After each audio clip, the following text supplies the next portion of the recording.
drive had proven an advantage on dirt, but would it work on pavement? The high-banked Talladega Speedway. In a secret test, Bobby Unser makes an attempt at a world closed-course speed record in a specially prepared quattro. Despite the aerodynamic disadvantage of the boxy four-door sedan, he breaks 200 miles per hour and sets 10 new international speed records. Confident that they had an advantage here as well, the engineers decide to enter a production-based quattro in the 1988 Sports Car Club of America Trans Am Series. It was also the first time that team drivers Hurley Haywood and Hans Stuck had tried racing an all-wheel drive machine. My competitors found that we were going to be racing an Audi, and they took a look at the car the first time. They kind of laughed and said, "You got to be kidding. This is a car that we race that looks very much like the sedan that people can buy in the showrooms." Everything was new to me, and I thought to myself, oh, is that the right thing I might have towards the end of my career with 37? Nevertheless, we didn't know where we are till we came to the first practice in Long Beach. The first race, the streets of Long Beach. Let's ride with Hans Stuck as he makes his qualifying run.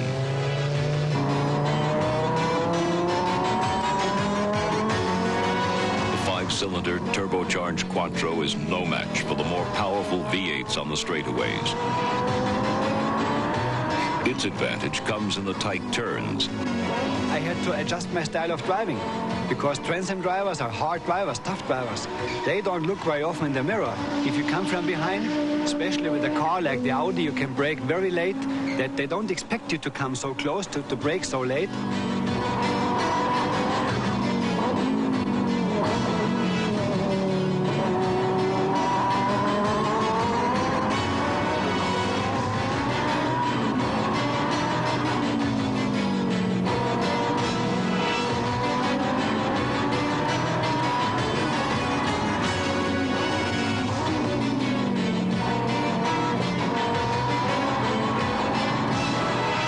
By the way, was good for 4th starting position. In the race, Haywood surprises everyone with a 2nd place finish. Still, most experts regarded this as beginner's luck. Then on the twisty Dallas street circuit, as track conditions begin to deteriorate, and others were slipping and sliding, Haywood uses his superior traction to record the first victory for an all-wheel drive system in such a major production car race. The track was very slippery during the race, and I just cruised around the car because of the all-wheel drive system.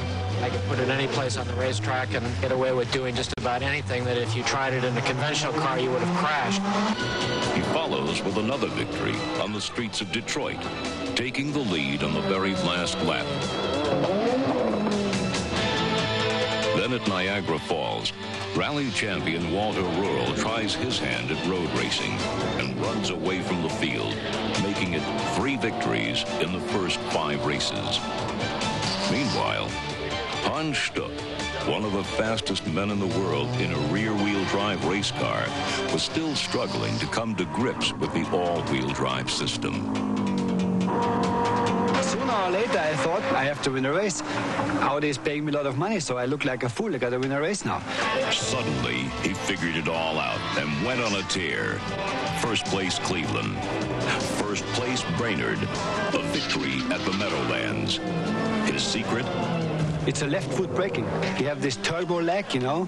When you go off the throttle and you go back on again, it takes a little while before the turbine builds up some pressure. So on these sort of chicanes where you don't have to shift down, I go on the brake with the left foot and stay on the throttle with the right foot.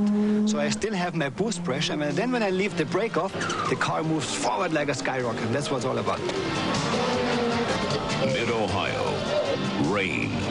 Ideal conditions for all-wheel drive. And Sunday morning when I got up at about 7 o'clock, I saw the rain and said, oh, Christ, that's what we need. With the others struggling to just stay on the rain-slicked track, Stuck enjoys a Sunday drive. It just has always the feet on the ground, fantastic traction, fantastic cornering, very, very good. And with the four-wheeler, you know, it was the experience of all my life. We always had good traction. We could go over the hill with all the cars sliding with the power on. So just great stuff. By now, the competition was beginning to feel that the quattros were enjoying a bit too much of an advantage. They accused the team of sandbagging, holding back in practice, not showing their true speed, then turning it on late in the race. The other teams lobby for a rule change. We need all the help we can get to keep our Goodyear tires under our cars. We don't have the advantage of the all-wheel drive Audis. We can't go head-to-head with the Audi or the V6s because of our added weight. There's no way that we can run at the end of the race with the Audis. I expect Hans to show us his heels here very soon. The Sports Car Club of America officials agree and decide something must be done to negate the all-wheel drive advantage. They handicap the quattros with additional weight, smaller tires, and a reduced turbo inlet. But Stuck isn't phased. To beat Audi, they can give us as many weight as they want, and they can restrict our tires. As long as we can run on a four-wheel drive car, we'll be looking very good. Even with the handicaps, the quattros prevail, and by season's end, Audi had won the Manufacturers' Championship, and the hard-charging Stuck captured 4 first places. His strategy? My driving strategy is to go always 100%, or as close as possible. If I sit in a race car, I adjust my mind and I want to go for it. Oh, sometimes it's bad, sometimes it's good, but if I'm as a professional racing driver, you have to be like this.